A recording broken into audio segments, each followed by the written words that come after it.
Hi everyone, today I am going to show you how to create an event on the bridge.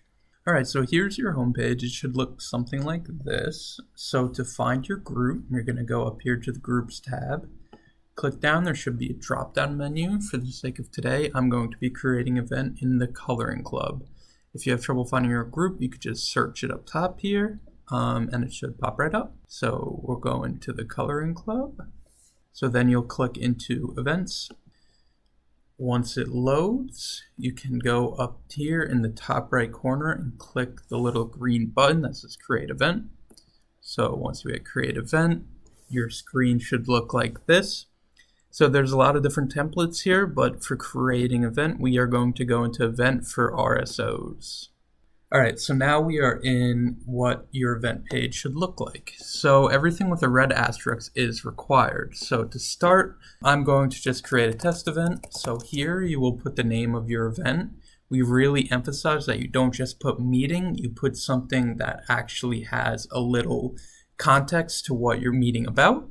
So we see a lot of times groups on the bridge will just post meetings, and so when other students on the bridge are looking for events to go to, something they may be interested, they're just seeing meeting after meeting after meeting and they don't really know what that is. So say I am creating a paint night for the Coloring Club. Instead of just saying meeting, I'm going to say paint night. And then in the event description, I can describe what it's about. So I could say a social event where we will be painting landscapes. Let's say landscapes is the theme. And then once I have that in, I will go to event type. So there should be a drop-down menu here with a bunch of different categories that you could select. So for this one, I'm going to select social. And then here are the event tags. So these are really great to utilize because they kind of highlight what your event's about to make it more detailed to get people to come to your event. Now, when selecting event tags, do not select anything with student life or featured events. You won't need to use those. You can see here, for mine, I'm going to select arts and crafts. You can select as many as you want to. So I've selected arts and craft, free event, social, and campus engagement. Now again, there's a bunch of these, so select whatever applies to the event you are going to be creating. So now going on to the next step after you have finished the what, you will see something called Organizing Team. You don't really have to deal much with this. You will then scroll to Additional Details. So here's where you will select or enter the number of expected attendees. So this doesn't have to be exact, but we do want a rough estimate. Try to avoid wide ranges like 10 to 80 and make it a little more specific. So I will say 20 to 30 for this event. And then here you'll see something that says, I'm aware of Loyola's accessibility standards and I confirm that all information entered into the bridge regarding my event meets these standards. So just click yes. All right, so now we are at the when.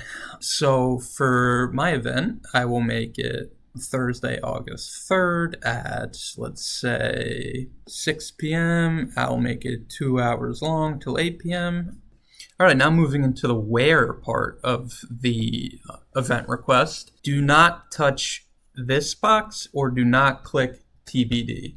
There will be a section later for you to put your preferred location, but again, please do not touch this box. Say your event's virtual. This is where you can put the Zoom link or another meeting app that you are using. And then here is somewhere where you can also help promote your event. So we really, really, really want to emphasize, please do not use the stock photo. Please use a photo that is unique and representative of your group or the event you're hosting. Again, we see a lot on upcoming events on the bridge where it just says meeting with this picture. We have no idea what club it is. We have no idea what the meeting's about.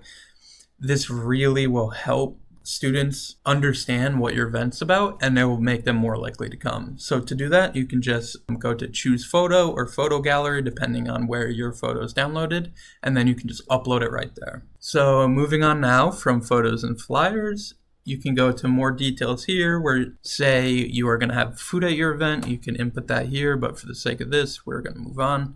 Access and display options. Again, this is who will be able to see your event on the bridge and who will be able to come to your event. we are going to select Loyola University Maryland campus group users only. So that is basically everyone at Loyola who has a Bridge page or Bridge account. All right, registration options. So this is where you can decide who it will be open to, when registration will be open. And this can be good for helping track attendance. Say you only have space for a limited amount of people, you can enter that here. So when, say, you set it to 30, when 30 people registered, it will close it. You can also send a reminder out to those who did register for your event. You can also send a feedback request. So say 24 hours after your event, you can send out a feedback form for those who attended the event, can fill out, give you constructive feedback, or just let you know what went well and what didn't. For advanced options, you really don't have to worry about any of these. So once you are done with this page here, you will then hit Create Event, and it'll bring you to part 2 of this event form. So this is for event services. For which best describes your group, we will be saying an RSO and then select your group. Again, I'm creating it for the coloring club. Here it is. I'll select that. And then which best describes your event. I will say on-campus in-person event/activity. So here you'll check off anything that you will need for your event. So I'll need a space and room. For the most part, that's really all I'll need. You can also hit tabling here, catering. But again, for our event, I will hit space and room reservation. So for the most part, when it comes to co-sponsoring an event, there won't be a department that is. So you can just click none of the above. However, say there is a department on campus that is helping you sponsor the club, then you will just select that. So then you will hit next. So the next page will look something like this. So this is where you can put your preferred location in. So for us, our preferred location will be Starbucks. Oops. Starbucks, there we go. Say our event is outside, then this is where you will put a preferred location if it gets rained out, but we won't need that. And then say Starbucks is taken. This is where we can put some backup locations. So I'll say 4th floor programming room. I could say Selinger VIP, and just other spaces on campus that may be good for my event. So then this is where you'll select if you need some further assistance from event services. I won't need technology. I won't need additional furniture. I won't need vendors. There will not be a contractor, no off-campus groups, and it is not paid admission. You should refer to these general guidelines regarding your event request timeline. Student engagement encourages clubs to plan in advance as much as possible to ensure you get the proper support and approvals for your event to run smoothly.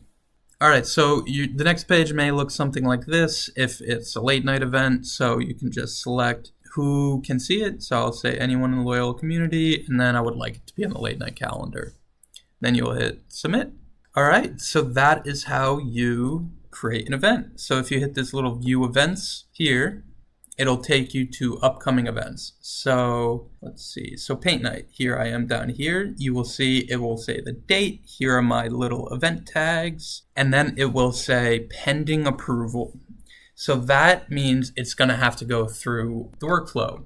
So for a student who submitted this request, you don't have to worry about it. But for moderators, when you go to your homepage, you are the first step in approving the workflow. So you will then hit into my workflows. So here we see my event that comes up under all workflows here. So I'll click on it. Say I'm the moderator for this club. I can then approve it. All right, so here's a visual of the workflow approval process for a typical event request submission. You can anticipate this approval process if you're looking to reserve a space on campus for your event or a meeting. Here are 2 other examples of workflow processes that are particular to specific types of events, one involving a service event and the other for an off-campus event or trip. Notice there may be additional approval steps based on the type of event you're requesting. All right, here are a few final reminders as it relates to the event request process on the Bridge. We can only accept and process events for the current semester. You're welcome to plan ahead. Just know that your requests for events for the future semester will be processed much slower. Student engagement and event services will use the chat feature connected to your event request if there are any questions or concerns about your event. throughout any of this, if you have any questions, please email us at bridge@loyola.edu. And say you post your event and you notice you spelled something wrong, or you want to change the event or the picture, please email us at bridge@loyola.edu. We have no problem making a quick edit to your event.